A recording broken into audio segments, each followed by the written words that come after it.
Ô, professora, Olá, tá me ouvindo bem? Acho que dá para me ouvir tranquilo, né? tá tudo, tô te ouvindo bem. Ótimo. Eu vou só esperar um pouquinho para a galera entrar e a gente poder iniciar, certo? Certo.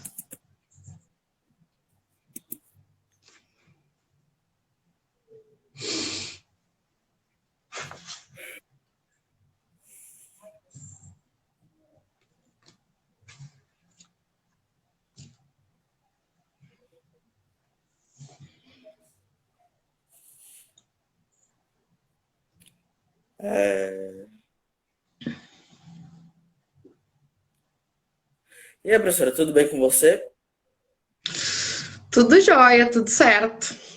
Pouco nervosa aqui, é a Ó, primeira vez que eu gravo uma live, gravo não, que eu participo live, e então me desculpe qualquer atrapalho já antecipadamente, para não ficar, né, ao longo me explicando, todos já ficam sabendo, eu acho que algumas das pessoas que estão me assistindo têm boa noção disso.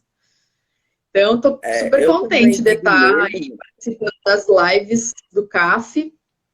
Vamos ver como é que eu me desenrolo, como nós nessa conversa nos desenrolamos também. então, eu também digo mesmo porque eu também estou na minha primeira apresentação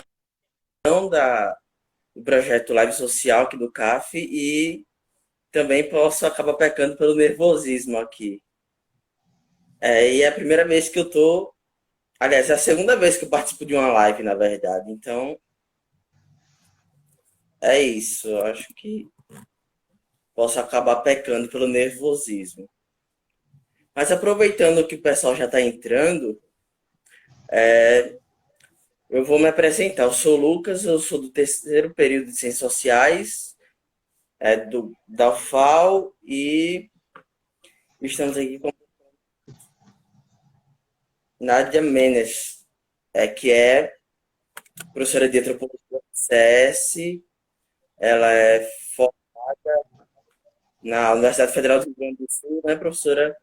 Tem mestrado e doutorado lá. E do, também coordena o grupo Mandacaru, né? Certo? Eu estou.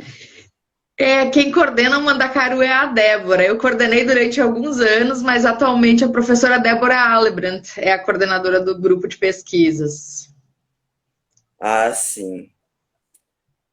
E a gente vai conversar um pouco sobre a questão do capacitismo, que é um tema que está faltando e é muito interessante por aqui conversar sobre as temáticas mais sociais, né? Então, professora, acho que é interessante começar perguntando por que a escolha desse tema do capacitismo. Por que é necessário falar sobre capacitismo? Ok. Vou começar antes de responder essa pergunta, falando um pouco o que é capacitismo, né? Então, capacitismo, que eu fiz aqui um pequeno esqueminha para não me perder, e se começar a ficar muito longo, você me interrompe, tá? Mas para chegar, por que falar, né? Porque é importante, porque é necessário, imprescindível falar sobre capacitismo na UFAL, eu queria falar um pouco, porque eu acho que nem todas as pessoas conhecem, essa não é uma palavra tão corrente no nosso vocabulário. Então, capacitismo é a discriminação das pessoas. Teve algum problema? Travou? Rapidinho, estão falando que o áudio tá ruim. Ah, é? Ainda tá? Ah, não, para lá. A princípio, tá ligado normalmente aqui. Já falaram aqui que tá boa a transmissão. No Então, meu, não, professora. Desculpa interromper. Pode. eu tô te ouvindo bem cortado, Minha fala tá cortada? um pouco. Aparentemente a minha internet está boa aqui. E falaram que está boa a minha transmissão aqui. Então, mas perdão me interromper, Tá, pode beleza continuar. então. Beleza, então.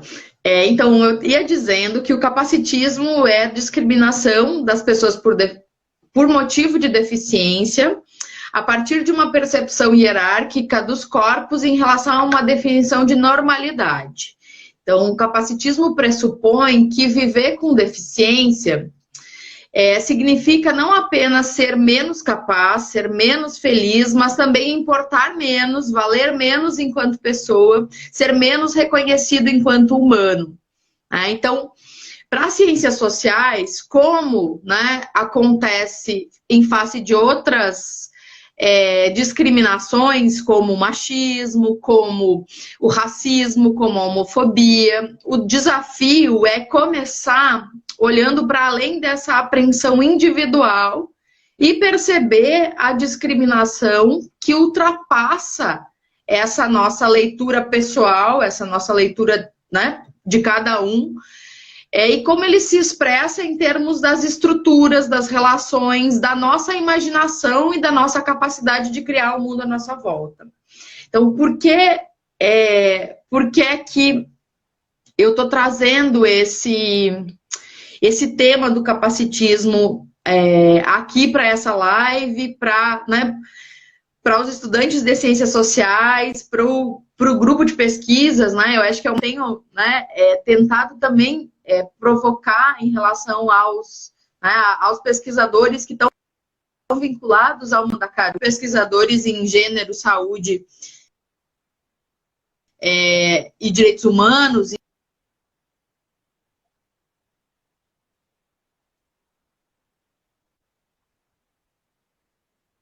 A olhar também para esse tema, a olhar para essa questão da deficiência.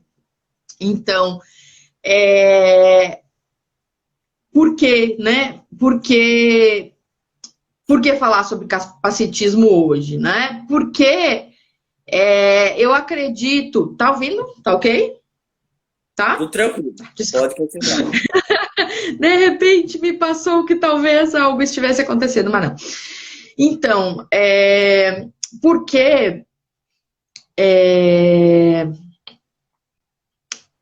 eu acredito na potência das pessoas com deficiência para transformar a nossa universidade, para transformar a nossa cidade, para transformar o nosso estado, para transformar, né, a nossa sociedade de uma maneira mais ampla, né? Então, eu tenho muito, né, pensado cada vez mais que a presença das pessoas com deficiência no nosso cotidiano, ela tem um potencial imenso.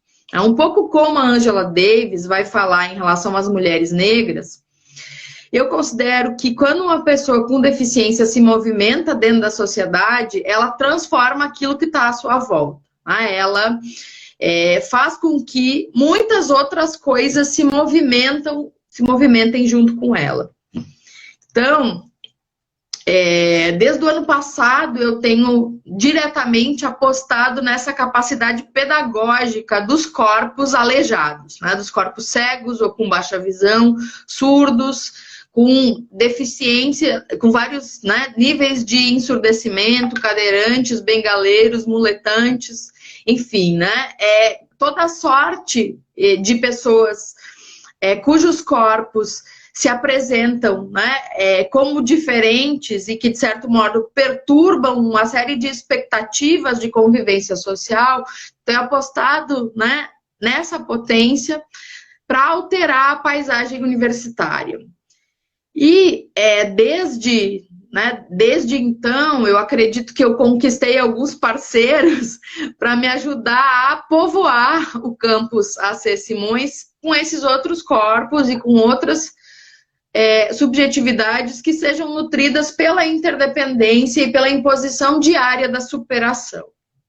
Então, essa razão, né, de trazer esse tema é porque justamente está ligado a uma ideia mais geral de trabalho, enquanto professora da UFAL, mas também enquanto ativista política, de apostar nesse valor, né, nessa importância. E aí eu fico extremamente feliz de poder compartilhar essa live justamente contigo, né, Lucas? E eu quero aproveitar esse momento para trocar algumas ideias sobre essa urgência, né? E sobre as dificuldades da gente estar levando essa pauta dentro da Universidade de Alagoas, frente a tantas outras, frente a tantos outros desafios, né? Parece que é mais um chato, é mais alguém para trazer mais um problema. Então, um pouco, queria aproveitar para a gente fazer esse bate-bola, e especialmente, né, pensando nesse momento em que todos nós estamos sendo afetados de maneiras muito diferentes pela pandemia do Covid-19. Eu acho que ela vai ter uma expressão bastante específica, e eu acho que vale muito a pena a gente conversar um pouco mais sobre isso nesse momento também. Então, bora lá conversar. Sim, sim. Eu gostei muito da sua fala, principalmente quando você fez menção à universidade, né? Acho que, pelo menos para mim, enquanto estudante universitário, é uma coisa que necessita um pouco mais de atenção. Mas, enfim, eu vou dar início aqui às perguntas, né? E a primeira pergunta se trata aqui de que forma os espaços físicos podem endossar uma linha de pensamento meritocrática e capacitista, apesar de que esses dois termos se misturam bastante, né? A meritocracia e o capacitismo.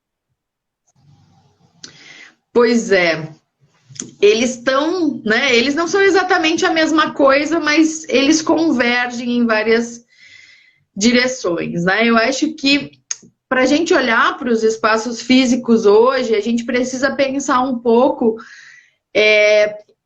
por que tão tardiamente a gente vem trazendo e vem colocando essas questões de capacitismo, né? Como que a gente ainda precisa trazer essa questão como uma pauta de discussão, como uma questão para a política, para que a gente possa efetivamente transformar os nossos espaços e perceber neles justamente as exclusões que eles provocam. E aí, né, de novo eu volto a dizer que a deficiência, ela oferece uma janela muito privilegiada para a gente olhar para várias outras situações de exclusão social também. Quando a gente olha para a deficiência, a gente não está só olhando para a deficiência, né? A gente está olhando para várias pessoas para as quais a universidade, de certo modo, a sua estrutura física, a sua estrutura pedagógica, tá? A disposição dos professores, dos estudantes, dos funcionários não está preparada para lidar com. Então, eu acho que não se trata apenas ou de olhar para a deficiência pensando na deficiência, mas do que ela nos traz sobre esse outro conjunto de exclusões que essas edificações, esse campus universitário traz. Então, eu queria um pouco te responder essa pergunta, tentando levantar alguns pontos sobre por que tão tardiamente, né, esse tema, essa demanda, essa questão se coloca para a universidade. Então, eu acho que tem um ponto, né, que envolve uma incapacidade ética de agir frente às questões de deficiência, né? Porque nós somos uma sociedade em que o discurso médico ele vai padronizar em termos de funcionalidade, em termos de racionalidade, em termos de estética, o que é um corpo normal, né? E a universidade, ela é feita para esse corpo normal. E esse mesmo discurso biomédico, ele preconiza uma prática que é profundamente eugênica e profundamente capitalista, que valoriza a si própria a partir da promessa de extinção, a partir da promessa de cura, a partir das diferentes tentativas de prevenção a todos os tipos de deficiência. Então, essa hegemonia faz com que, ao longo de praticamente todo o século XX, que foi quando as universidades se construíram, a gestão dos corpos com deficiência fosse relegada a essa esfera privada, individual ou então filantrópica. Então, em nome do cuidado de si, as pessoas com deficiência foram segregadas, apartadas do convívio social e apartadas da convivência com as pessoas sem deficiência.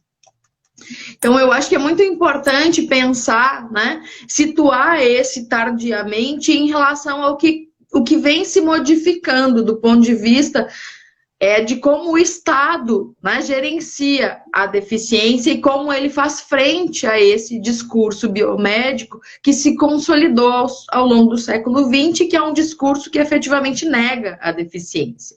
Nega a existência da deficiência enquanto uma possibilidade, enquanto um dever que se coloca para todas as pessoas, né? Então, eu acho que é importante citar a Lei de Inclusão de 2010 como um momento paradigmático. Por quê? Né? Ela vai obrigar as escolas de ensino fundamental e médio a aceitarem as pessoas com deficiência nas salas de aula. E ela vai obrigar também, né? E ela vai incidir não só sobre a instituição escola, mas principalmente sobre uma instituição mais difícil de chegar, que é a família, né? Então, ela vai interceder, o Estado vai interceder através da Lei de Inclusão diretamente sobre as famílias, afirmando o direito das pessoas com deficiência à escola. E através desse ir à escola também, né, a se integrar a círculos sociais que ultrapassem os vínculos familiares e as paredes das suas residências. Então, essa lei de inclusão, ela vai incidir diretamente sobre essas duas instituições e vai obrigar, então, tanto as escolas a receberem as matrículas, quanto os pais a matricularem os seus filhos, né? Então, o Conselho Tutelar, ao checar o bem-estar das crianças, vai lá ver se nas famílias em que tem pessoas com deficiência, as crianças com deficiência estão indo para a escola hoje. Né? E isso é resultado da Lei de Inclusão de 2010. Isso abre, né, um processo muito longo, de muito longo prazo, de adaptação das escolas, né, e pensando aí desde a educação infantil, as escolas fundamentais, as escolas secundárias, de adaptação das suas estruturas físicas e pedagógicas. Então, eu acho que é muito importante a gente pensar que agora, em 2018, 19, 20, né? A partir daí é que a gente vai começar a notar mais claramente os efeitos da presença das pessoas com deficiência que começaram a entrar nas escolas compulsoriamente, né? A partir de uma ação do Estado em 2010. Então, a gente tem hoje, né, na universidade, trajetórias muito marcadas pela superação. Exemplos de pessoas que brigaram contra tudo e contra todos, e brigam cotidianamente contra todos e contra todos para poder estar na escola. Né? A partir, né, mais para frente, daqui mais uns anos, eu não quero dizer que as pessoas se torne mais fácil, mas se tornará mais possível, porque essa primeira porta, né, de segregação, ela já está entreaberta. Eu não vou dizer que ela está escancarada, porque não é tão simples assim, né? Tem muitas questões que se colocam para a escolarização das pessoas com deficiência, enfim, não vou me estender sobre isso. Mas também, né, pensar o quanto é tardio o reconhecimento por parte do Estado desse estatuto da pessoa com deficiência. Só em 2015 é que o Estado vai se comprometer a construir políticas públicas voltadas às pessoas com deficiências para que elas tenham acesso tanto aos direitos básicos quanto ao desenvolvimento, né, de direitos que venham, né, atender às suas demandas específicas relacionadas a sua vida em geral, a acessibilidade, a mobilidade, ao trabalho, à sexualidade, à reprodução, ao lazer, à diversão, enfim, a todas as questões que se colocam, né, a partir de matizes específicas por se estar no mundo vivendo uma deficiência. Essa história tardia de dessegregação, ela vai fazer com que nós, no Brasil, tenhamos essa dificuldade ética de levar à frente a implementação desse estatuto, porque nós não sabemos e muitas vezes não temos disposição de aprender como nós vamos nos relacionar com uma pessoa que tem algum tipo de deficiência, né? E eu não te digo, assim, né, o que eu tô querendo dizer com dificuldade de se relacionar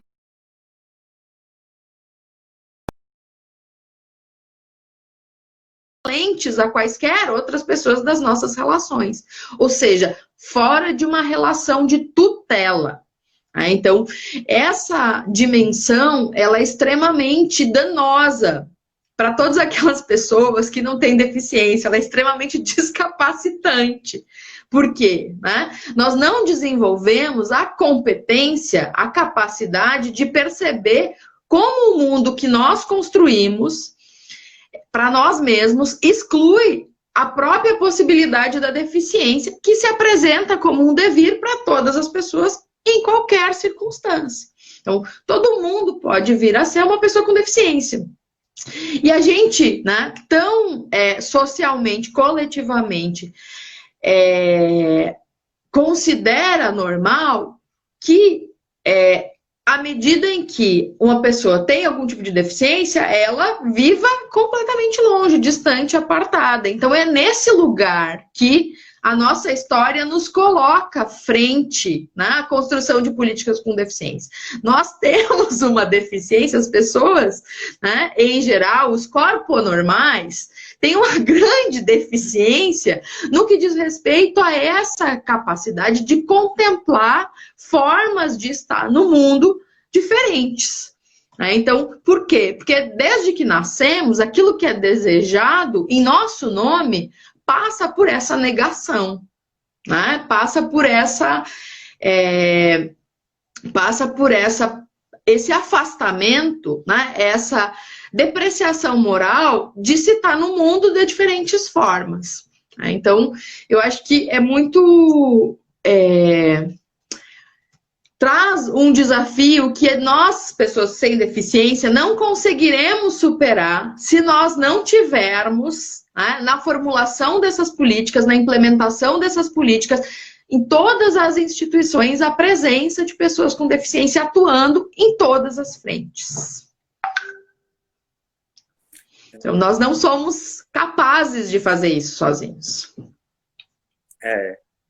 Só dando um recadinho aqui breve, vai ter o certificado liberado somente depois que acabar a live, tá, galera? Então, se é a live que libera o certificado. Uma outra pergunta muito interessante, que é um desafio para essas questões, que eu queria abordar com você aqui. De que forma a deficiência se relaciona com a temática do gênero e da sexualidade?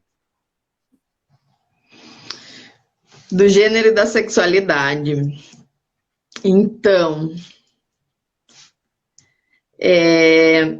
essa é uma temática que eu gosto muito, né? Porque eu me aproximo, né, da discussão sobre deficiência a partir dessa demanda de como pensar direitos sexuais e reprodutivos para pessoas com deficiência.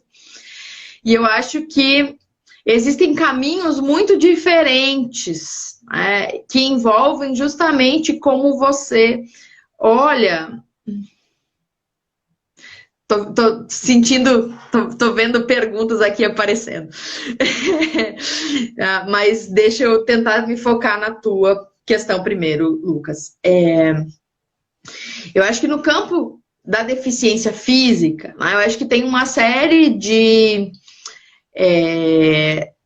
questões que se colocam tendo em vista essa possibilidade mais ampla de uma inserção social e de uma mobilização política de mais longa data, né? Eu acho que a gente tem um movimento de pessoas com deficiência que ele se constrói principalmente em torno da autonomia, né?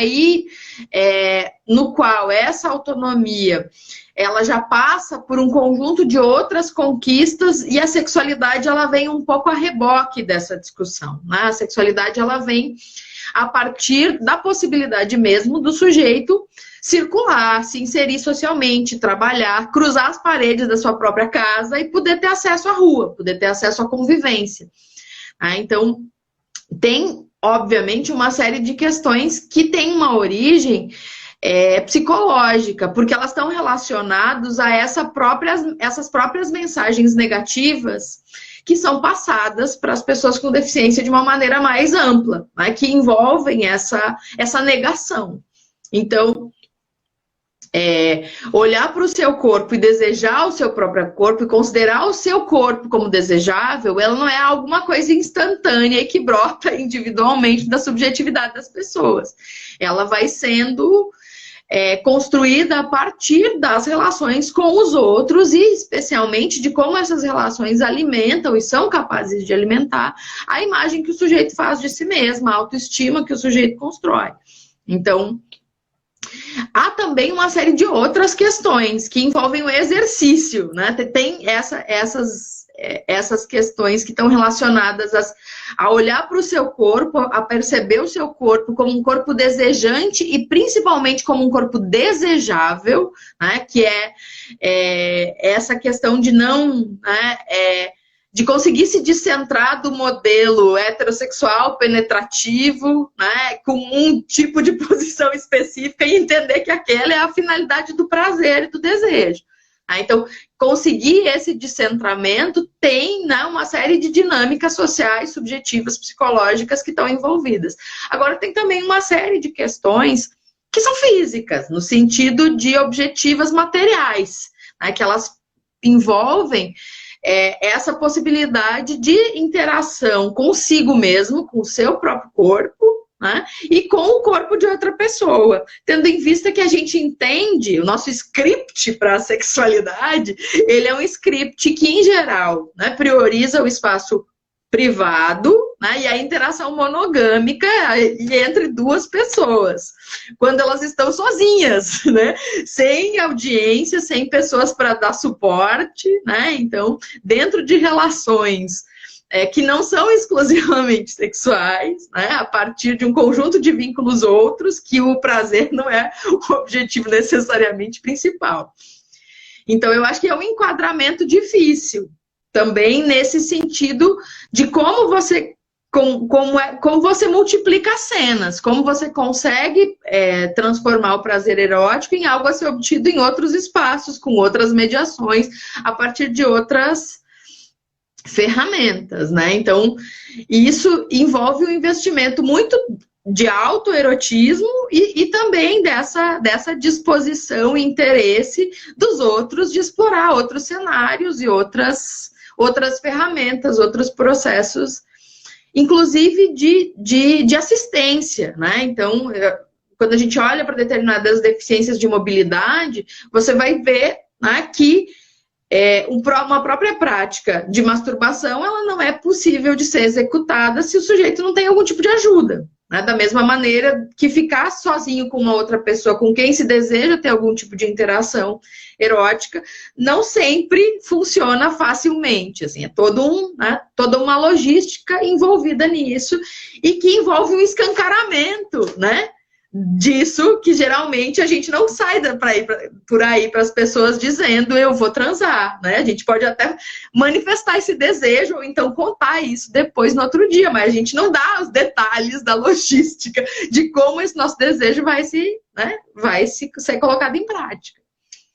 E já, né? Mas do ponto de vista da regulação social, eu acho que tem uma positividade, né, em torno de como o exercício da sexualidade ela vem a favorecer essa inserção social e essa condição de normalização dos corpos das pessoas com deficiência. Já em relação às pessoas com deficiência intelectual, né, eu acho que tem uma outra questão que tem a ver com como, do ponto de vista da ação política, você vai ter outros atores em cena, você vai ter uma outra história de movimentações, de ativismo, de demandas sociais, né? E como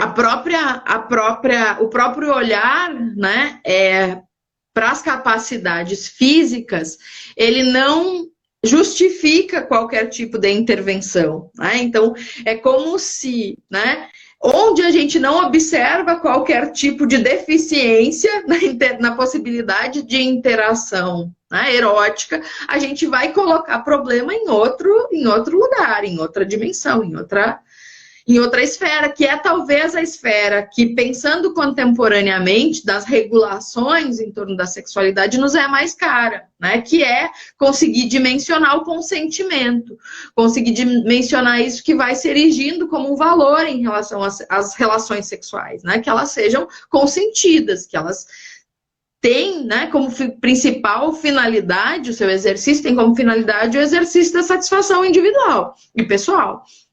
Então, esse olhar para a sexualidade no campo da deficiência intelectual, ele vai apresentar outros matizes que envolvem também essa interdependência que eu já mencionei, né, quando falei da multiplicação das cenas e dos scripts, né, para o exercício da sexualidade, mas também uma série de outras questões morais, né? Uma série de pânicos que estão relacionados à infantilização das pessoas com deficiência intelectual. Eu acho que há uma infantilização das pessoas com deficiência de uma maneira mais ampla, né? Que está relacionada a isso que eu falei antes da tutela. A gente tem muita dificuldade de lidar em termos de equivalência, né, com as pessoas com deficiência de uma maneira mais geral, mas com as pessoas com deficiência cognitiva, intelectual, a tutela se coloca de uma maneira ainda mais incisiva. E aí é muito mais difícil esse olhar para esse corpo como um corpo que deseja e que é desejado e que tem o direito de se relacionar sexualmente. O pânico em relação a uma série de questões que envolvem a nossa moralidade sexual, especialmente de gênero, né, especialmente olhando para a sexualidade feminina, se apresentam como um grande obstáculo. Então, no que eu tenho observado e no que eu tenho trabalhado, eu observo um contraste muito grande em relação às possibilidades do exercício, né, da sexualidade entre homens e mulheres. Tanto na deficiência intelectual quanto na deficiência física. Mas na deficiência intelectual, né, você vai ter basicamente alguma possibilidade de positivação da vida sexual, né, do exercício da sexualidade, e como sinônimo de masculinidade para os homens, e ao mesmo tempo para as mulheres, uma evitação total e completa, né, uma identificação da sexualidade só quando ela é para afirmar na negatividade do direito, ou seja, a sua violação. Ou, né, para justamente denunciar que aquela mulher sofreu algum tipo de abuso, né, mas nunca para imaginar que, né, essa mulher pode ter uma relação sexual. Então, bem resumidamente, não sei se consegui te responder. E essa é uma pergunta que também faz há algum tempo, né, Lucas? E que eu sempre fujo, porque eu sei que vou ficar horas aqui falando. Então, tem uma pergunta da Jarissa, né? Eu tô aqui com a pergunta dela, e é o seguinte: ela pergunta para você se você percebe que alguma deficiência em específico tem maior dificuldade de entrar e permanecer na universidade a partir da questão estrutural e cultural da academia. Não sei se deu para entender. Então, eu acho que eu tô começando a olhar para essa realidade, assim, eu não arrisco nenhuma hipótese de maior ou menor dificuldade. Eu tenho visto, né, entrando em vários cursos da universidade, pessoas com diferentes tipos de deficiência. Seja entrando como estudantes e também como funcionários, como técnicos, né, como professores. Mas eu acho que a questão da cegueira, ela se coloca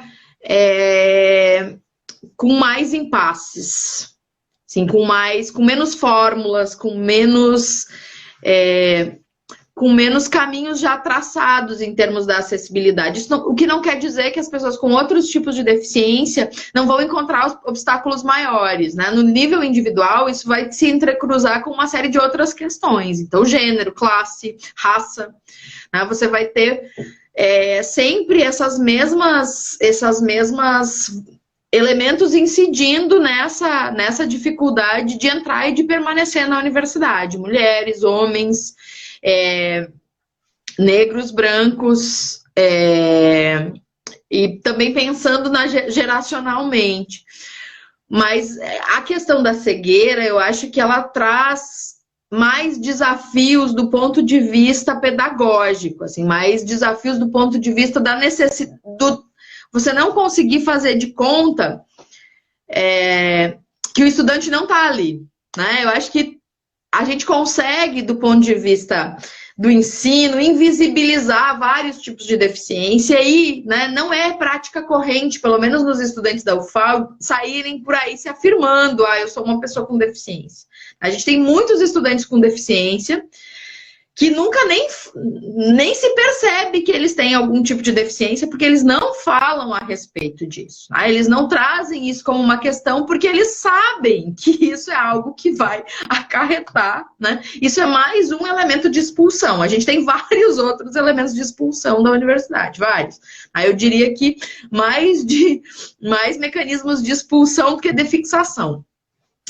Mas eu vejo, né, na cegueira, alguns, talvez porque ela também tenha se apresentado nessa experiência que eu tive com os estudantes em 2009, da disciplina Políticas da Deficiência, ela tem ela traz demandas de aprendizagem que nós precisamos investir mais, né? Por quê? Vou dar só um exemplo de uma situação vivenciada em sala de aula. O que a gente tem numa sala de aula? A gente tem, basicamente, uma linguagem que é visual. Né? A gente tem também uma linguagem que é verbal, e hoje os aplicativos da internet, de celular, eles permitem que qualquer texto seja transformado em áudio. E isso, né, nos conforta, isso de certo modo então resolvido o problema, né? Porque se eles podem ouvir tudo, tá certo, tá tudo ok. Só que não, né? À medida em que você começa a trabalhar com os estudantes com cegueira, você vê que não é a mesma coisa escrever, não é a mesma coisa ouvir e ler, né? São operações diferentes. Além disso, né? Essa demanda, essa dimensão da expressão, como é que você trabalha com a linguagem escrita se você não tem alguém que transcreva o texto para o sujeito. Então, a presença desse auxiliar individual, ele é uma presença que se coloca, ainda que o sujeito consiga se movimentar pela cidade sozinho, o que é muito bacana, é o que traz ele para a universidade. Muitos cegos chegam na UFAL e é massa, porque eles, né, estão presentes, o que, por exemplo, os que são cadeirantes vão ter muito mais dificuldade, porque, né, tem outros obstáculos. E aí, né, a pessoa que é cega, acaba que ela não tem essa interação favorecida, né? Porque a interação, a relação, o contato social, ele também é muito visual. Então, eu não consigo aprender as outras coisas que estão acontecendo na sala, nessa dinâmica, né, das relações, da interação. É mais difícil eu conseguir me integrar com os colegas, é mais difícil dimensionar o que está mesmo acontecendo na sala de aula, perceber o outro colega e como a fala do colega, como a posição do colega, porque eu olho muito, né, para essa dimensão do aprendizado. Tem essa dimensão de como o sujeito é capaz de aprender conteúdo. Eu acho que essa é uma dimensão muito pequena da aprendizagem, né? Eu acho que qual é a capacidade que o sujeito tem de se engajar numa comunidade de aprendizado, e essa é uma capacidade fundamental de estabelecer pactos, vínculos, relações com outros sujeitos que participam dessa comunidade também. E esses pactos, né, essas relações, essas aproximações, elas são extremamente visuais, né? Então, até palpar, até tocar, até ter uma interação corporal com uma outra pessoa dentro da sala de aula, ou mesmo com o professor, isso é uma movimentação muito mais ampla. É uma movimentação que a gente precisa aprender muito mais a como fazer, né? Porque esse distanciamento corporal, esse que nós vivemos hoje tão drasticamente, o distanciamento social, ele é muito tônica, né? A nossa aproximação, a nossa relação, as nossas interações, elas são majoritariamente visuais, elas não são de uma interação física como demandaria esse aprendizado social no universo da cegueira, né? Então, trabalhar com a expressividade de alguém que não enxerga, com a capacidade de se expressar verbalmente e de uma maneira escrita também, e na interação social, eu acho que é um desafio que a gente ainda está começando a descobrir nesse momento. Sim, verdade. Chegou uma outra pergunta muito interessante, que é deixa eu só conferir aqui, Frida Fridoriana, que ela pede para a gente falar um pouco da experiência com a disciplina de Política da Deficiência. Lembra? Lembro. E o que é que a gente poderia falar dela, porque foi uma questão muito inovadora. Então, essa disciplina, ela foi, na verdade, um pontapé, né? Nisso que eu comecei a falar, né? Que é a mesma razão pela qual eu estou fazendo essa live, que é de pensar como é que a gente traz pessoas com deficiência para dentro da universidade. O propósito dessa disciplina, o propósito que não se concretizou nessa disciplina, é justamente transformar essa paisagem acadêmica, principalmente ver pessoas com deficiência, mais pessoas com deficiência, além do Lucas, além, né? Eu não conheço a outra menina que é cadeirante, né? Além do João, Elza João, né? Que se assumiu baixa visão ao longo da disciplina, mas praticamente a gente não consegue perceber na interação social, e especialmente nas demandas de interdependência, a presença das pessoas com deficiência. Aí, para mim, essa é a grande movimentação que eu gostaria de mobilizar nesse momento, né, de conseguir trazer mais pessoas com deficiência para dentro da universidade. E é essa provocação do projeto de extensão que, né, o objetivo dessa disciplina é se desdobrar num projeto de extensão em que a gente possa estar descobrindo as pessoas com deficiência à nossa volta, né, que a gente possa estar conseguindo construir espaços de visibilidade para que nós mesmos percebamos, né, o quanto as pessoas com deficiência estão à nossa volta e nós não as enxergamos, nós não as reconhecemos e nós não conseguimos assumir responsabilidade pelo convívio com elas, né? Então, a gente sempre olha para essas demandas de interdependência a partir daquela ideia do ajudar, né? E essa é uma ideia que a gente precisa conseguir desconstruir, né? Que passa justamente por construir uma outra imagem das pessoas com deficiência, que não é essa imagem da indignidade, da necessidade de ajuda. A interdependência é algo que perpassa as relações todas. Não há vida acadêmica universitária sem interdependência, né? Então, é muito importante a gente conseguir construir estratégias nessa direção. E a disciplina, ela foi, apesar de não ter conseguido esse objetivo de trazer tantas pessoas quanto, né, mexeria um pouco mais com o ICS, assim, com corredores mais cheios de pessoas cadeirantes e cegas e surdas e falando em libras, e, né, essa movimentação desses corpos, que é essa grande aposta. Apesar disso, apesar de não ter conseguido encher a sala de pessoas com deficiência, a gente teve uma participação bastante expressiva, e isso foi muito bacana, né? tanto por proporcionar um espaço de fala, né, um espaço de partilha, muitas vezes bem nessa dimensão das pessoas conseguirem lidar com os seus próprios afetos. Eu acho que rolou muito, né? Rolou muito essa responsabilização do coletivo em torno, né, dessas demandas mesmo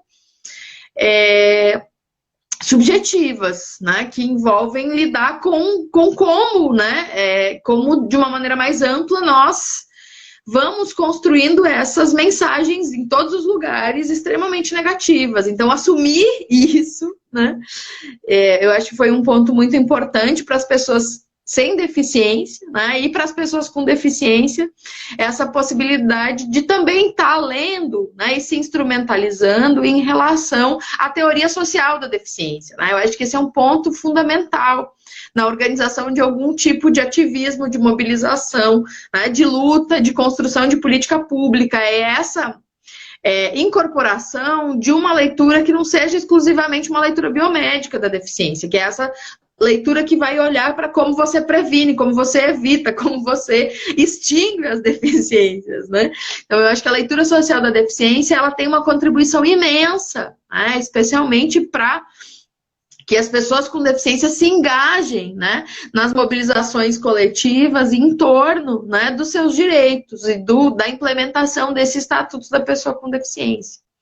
Então, ainda pensando estratégias de como levar, especialmente as leituras feministas e também, né, as diferentes vertentes que vão explorar sociologicamente, que vão olhar, né, para a incapacidade social, né, das estruturas, dos ambientes, dos espaços, né, das instituições de dar respostas a essas demandas que as pessoas com deficiência trazem. Né? Então, nessa mesma capacidade de sair desse lugar de quem está precisando de uma atenção especial ou de uma ajuda. Não, é a universidade que está precisando, né? As escolas, as instituições todas é que estão precisando de pessoas com deficiência para conseguir atender esse público que cresce cada dia mais. Né? Eu acredito que a gente não consegue mais, né, depois da lei de inclusão, trancafiar as pessoas de volta nas suas casas. Assim, a gente não consegue mais constituir esse imaginário tão confortável, né, das pessoas que nasceram lá no século XX, de não ver, né, de não conviver, de não precisar conviver com pessoas com deficiência. Hoje, as pessoas que nasceram no século XXI, elas têm algum colega, elas conhecem alguém, de alguma maneira, está relacionado a elas alguém que tem alguma deficiência, e essa pessoa é uma pessoa. Ela não é alguém trancado dentro de um quarto, que não pode sair, que não pode se relacionar. Ela tem uma existência e um reconhecimento enquanto alguém, em alguma instância equivalente, porque pelo menos também é aluno de uma mesma escola. Assim, você pode ter a reprodução, e eu acho isso muito importante, né? Eu sempre fico muito braba quando converso com as famílias que vêm dizer, mas é para proteção do meu filho. Se eu levar ele para a escola, ele vai ser xingado, ele vai ser discriminado, as pessoas vão rir dele, isso vai fazer mal a ele. Realmente vai, mas né, viver socialmente tem dessas coisas, né? A gente acaba recebendo pedradas, risadas, mas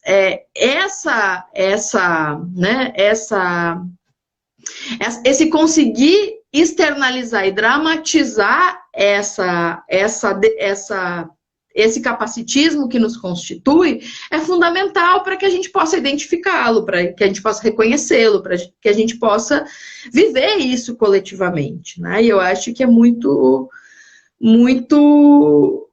mais danoso a política segregacionista, como essas, né, que vem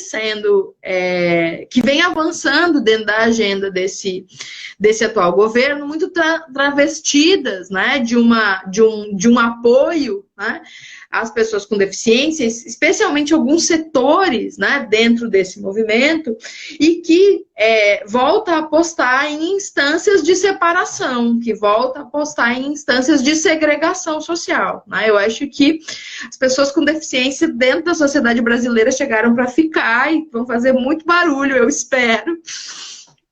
para que não possam mais ser tratadas como alguém que mereça ter uma educação, uma escolarização, né? Serviços apartados do convívio social. Assim, só um breve comentário. Eu achei que a matéria letiva ela serviu muito como uma conscientização de que a luta é coletiva, sabe? Que todas as lutas são coletivas e todas estão acorrentadas, de certa forma, umas às outras. Mas, enfim, nessa perspectiva de uma luta coletiva, tem uma outra questão aqui para a gente abordar, que é a seguinte: como a sociedade patriarcal se reverbera nos corpos com deficiência.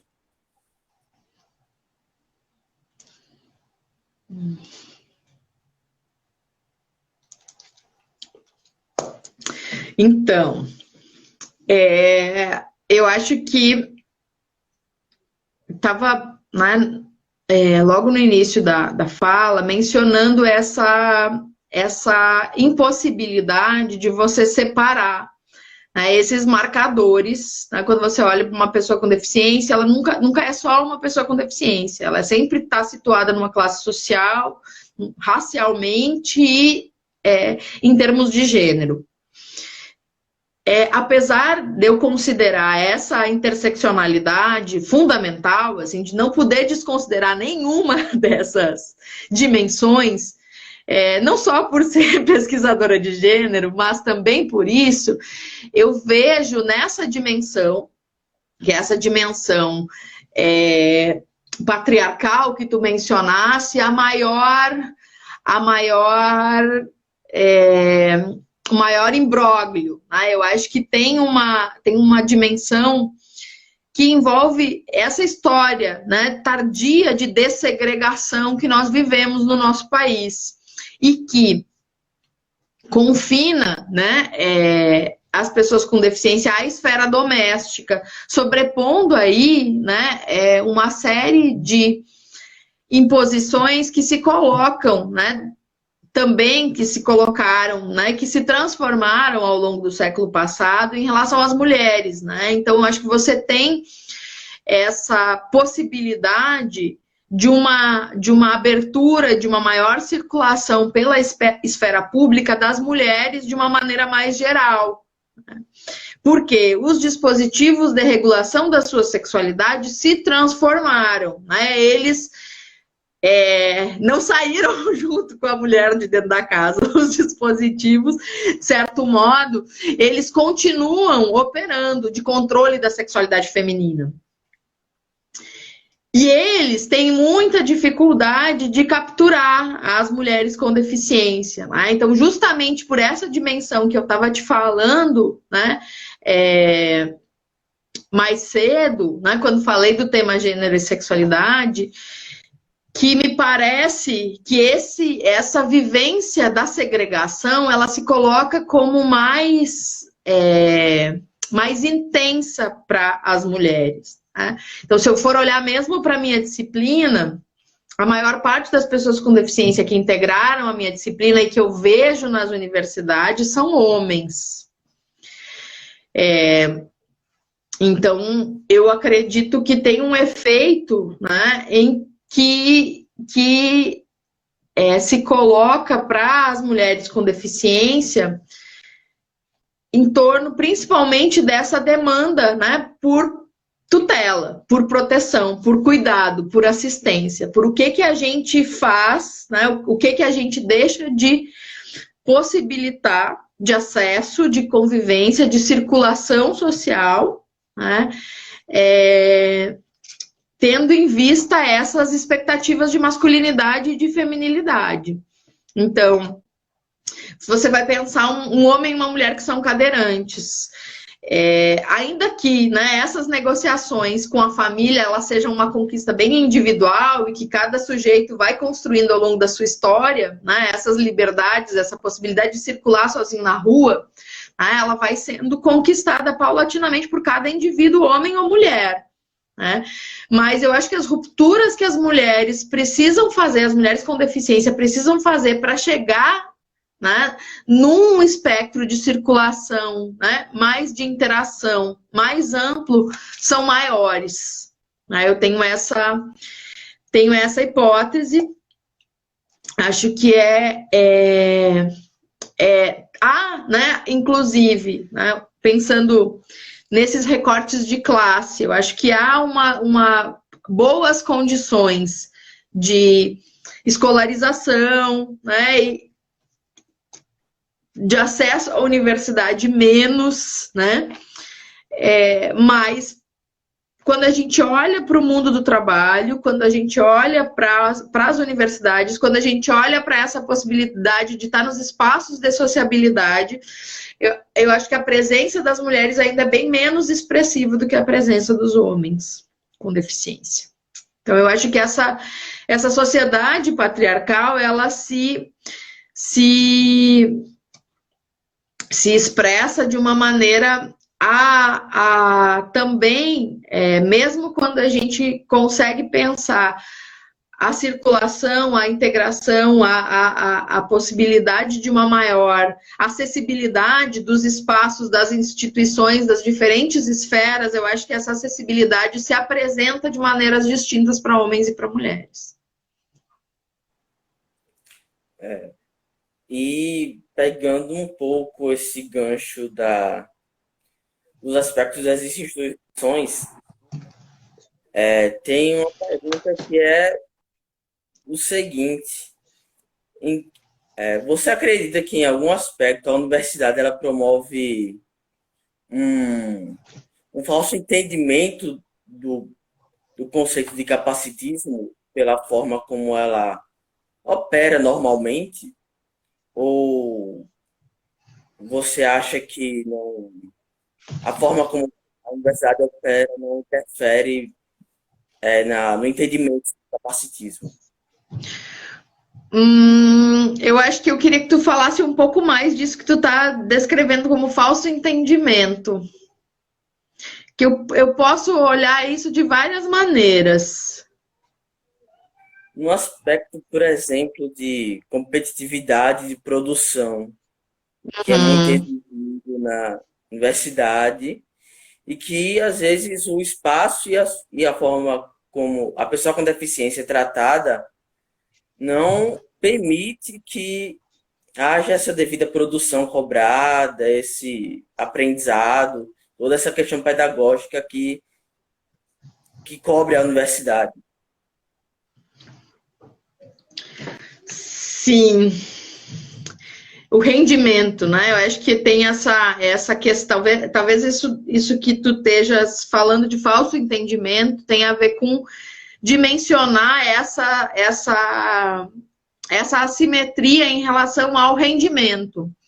E que é reflexo, né, de uma dificuldade da gente olhar para as nossas próprias práticas pedagógicas e a gente entender a inclusão, né, como simplesmente construir meios para que as pessoas com deficiência estejam dentro da universidade e não considerar que elas aprendem de maneiras diferentes, né?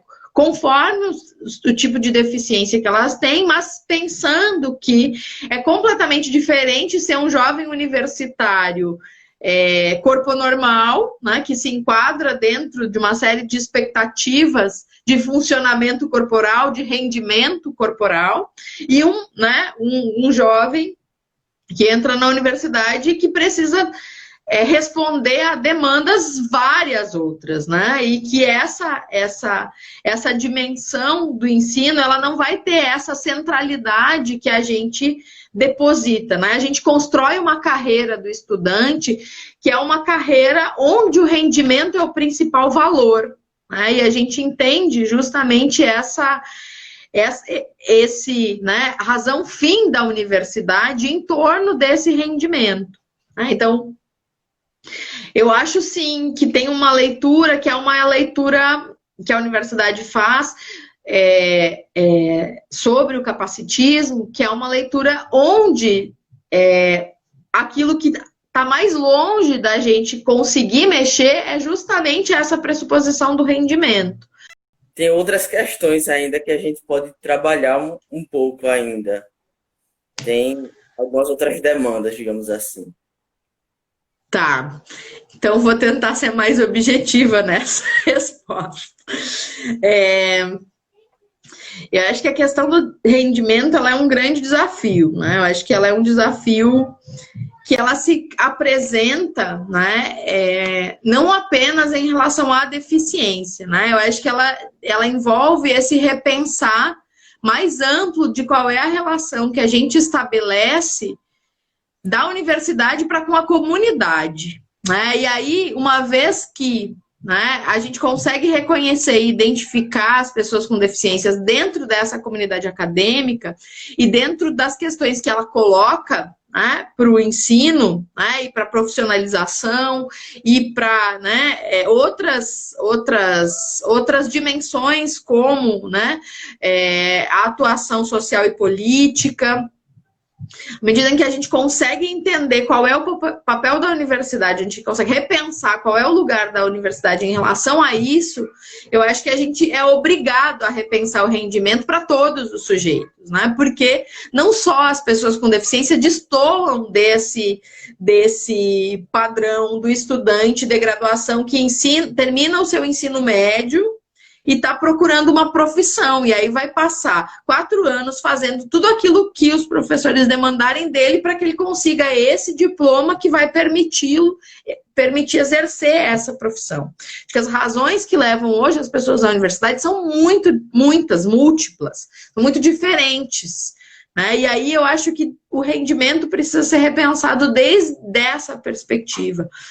E também, com certeza, né, em relação a essas demandas que envolvem essa forma específica de se estar no mundo, né? Mas para isso, né, para conseguir repensar suas práticas pedagógicas, a gente precisa participação, né? A gente precisa conseguir que os estudantes também, né, e aí eu falo especificamente para os estudantes com deficiência e para ti, Lucas, que a gente precisa dessa crítica, né? A gente precisa desse olhar mais atento, dessa contribuição, dessa disposição a participar do processo, né? Então, é muito difícil olhar para esse ator social, que é o professor, né? E acreditar que ele sozinho também vai conseguir, né? Porque é dele que se demanda esse rendimento do estudante. É do professor que a universidade... A formatação ela é mais ampla do que a prática pedagógica do sujeito, né? A formatação institucional. Está lá no sistema, né? O que se transforma no histórico acadêmico, que se transforma num diploma, né? É a origem daquelas lá 2 avaliações que o professor, a cada disciplina, precisa aplicar. E, a partir daí, aferir o rendimento desse estudante, o aproveitamento que ele vai ter desses conteúdos. Então, para conseguir repensar essas metas de rendimento, essas possibilidades de rendimento, essas outras, né, para conseguir valorizar outros tipos de aproveitamento, a gente precisa efetivamente da participação das pessoas que têm deficiência e que vão nos trazer as suas próprias demandas, né? As suas próprias questões, o seu próprio, né, questionamento e crítica. É verdade. E teve uma dúvida em relação à matéria de política da deficiência. Então, e a Ana Rocha perguntou se ainda vai haver a possibilidade de ocorrer essa matéria. Então, essa matéria foi uma cadeira eletiva, né? Foi uma disciplina que o setor de antropologia ofereceu como inicial, porque tinha esse propósito já mais amarrado em relação a se organizar enquanto ponto de partida para uma atividade de extensão. Eu não acredito, assim, embora gostaria muito, né, mas tendo em vista todas as demandas acadêmicas que a gente precisa responder dentro do projeto pedagógico do curso, né, que aí envolve os professores não só das disciplinas que lhes mobilizam politicamente, mas também outras que estão ali na grade e precisam ser ofertadas. Eu acho que nem tão cedo, em forma de disciplina eletiva, vai haver uma nova oferta, né? Eu acho que a gente vai ter um intervalo aí de alguns anos em que isso não venha a acontecer. Mas, né, em forma de ACE, digo, de disciplina de extensão, né, como componente curricular de extensão, sim. Né? A depender de algumas outras rearranjos, né? Porque eu acho que quem tem mais proximidade individualmente comigo sabe que esse ano não era um ano que eu estaria aqui na UFAL, né? Eu estaria vinculada à Universidade Nacional de Missões, na Argentina, no programa de pós-graduação em Antropologia de Posadas. E como as fronteiras estão fechadas, né, eu tive das duas universidades essa solicitação de rever esse planejamento do pós-doutorado para esse ano. Então, ele deve se colocar, né, eu ainda não sei para quando a gente conseguir planejar alguma coisa, organizar alguma coisa em termos acadêmicos, mais objetivamente em meio a essa pandemia. Mas já de antemão, assim, eu tô trabalhando nessa construção desse projeto de extensão, assim, né? Ainda vou ter umas conversas com a professora Lucileia, que é a coordenadora da extensão, para ver se é possível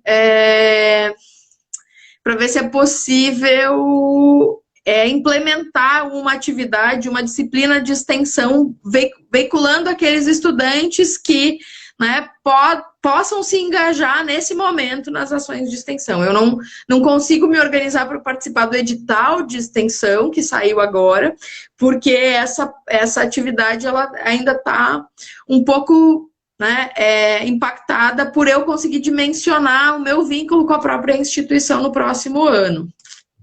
Então, mas provavelmente em outros formatos vai voltar aí as políticas da deficiência, sim. Ah, sim. Então, tem mais uma pergunta aqui e ela é sobre a questão de se referir a alguns espaços como eles sendo deficientes e não só a pessoa. Como você acha que essa argumentação se torna válida? Em que aspecto dá para notar que um espaço é deficiente e se esse é o termo certo para se referir a um espaço que não agrega a pessoa com deficiência? Sim. Sim, é muito interessante essa pergunta. Ela toca num ponto que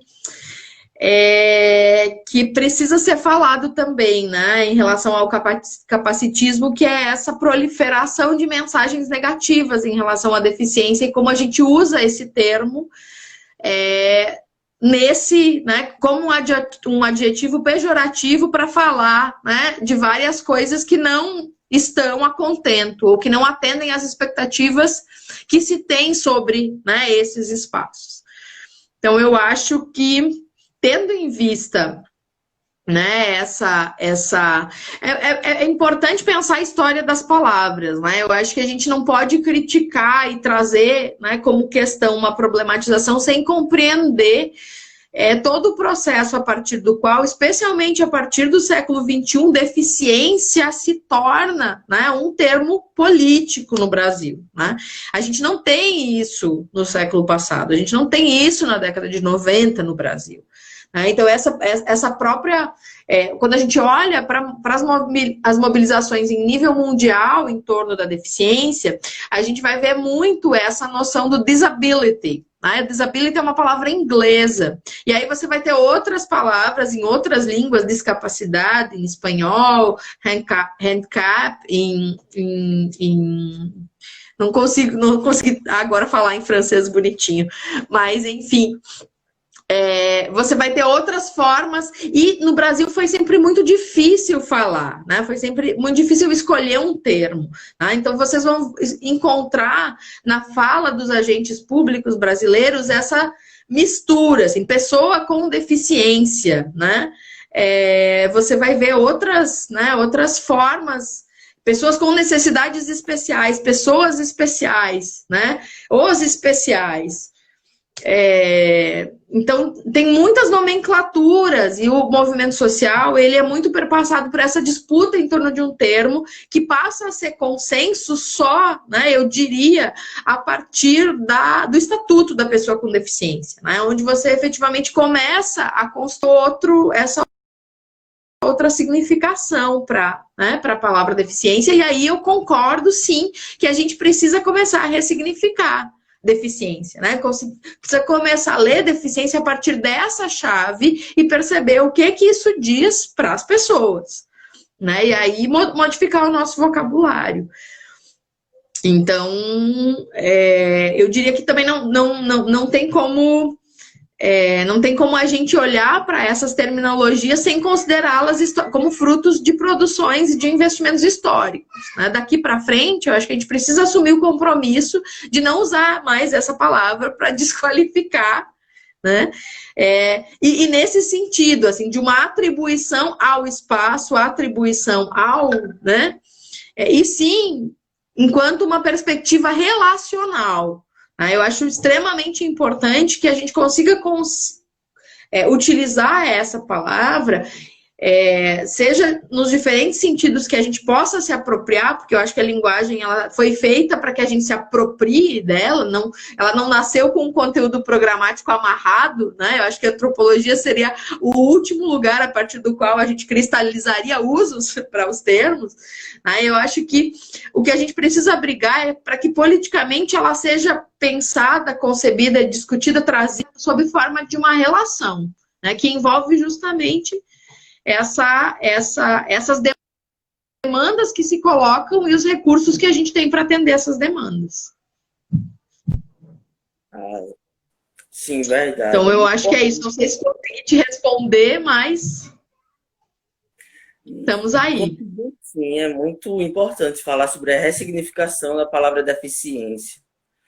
E aí, só relembrando o recado, os certificados já estão disponíveis e ao final da live, quem assistiu pode ir lá solicitar no link no Insta do CAF. E aí, professora, eu queria agradecer em nome da gestão, como membro da gestão, Angela Davis, do Centro Acadêmico Florestan Fernandes, essa participação aqui. Foi de grande valia a sua participação, a sua proporção de conhecimento aqui. E agradeço a todos que participaram, que aguentaram até aqui, porque é muito importante isso que proporcionou agora. Muito obrigado mesmo, professor, e a todos que estão aqui. Então, eu é que agradeço muito ao CAF, né, e essa gestão, Angela.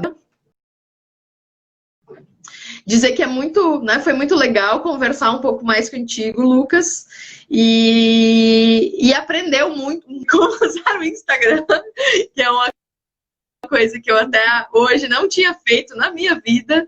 Então, fico muito contente em poder estar falando sobre esse tema, que é um tema que eu tendo a, né, me pronunciar muito presencialmente em sala de aula, através de textos, mas acabo que não conseguindo fazer essa conversa mais direta com as pessoas. E quero dizer que gostei muito e vamos ficar em contato para ver se falo sobre outros temas e me mantenho aí um pouco mais perto dos estudantes de Alagoas. Eu estou aqui no Rio Grande do Sul, no frio, se alguém está me vendo aqui de casaco, estou aqui vivendo 7, 8 graus, caindo para 6, frio danado, com saudade bastante da terrinha e esperando que todos estejam, né, nesse momento aí de pandemia, conseguindo, né, sobreviver, né, conseguindo se cuidar da maneira como, né, como pode fazer, aí, enfim, brigar com quem precisa brigar, ficar com raiva de quem precisa ficar, enfim. Então, um beijo, um abraço e até uma próxima. Até a próxima, professora. Tchau, tchau. Muito obrigado, Tchau. gente.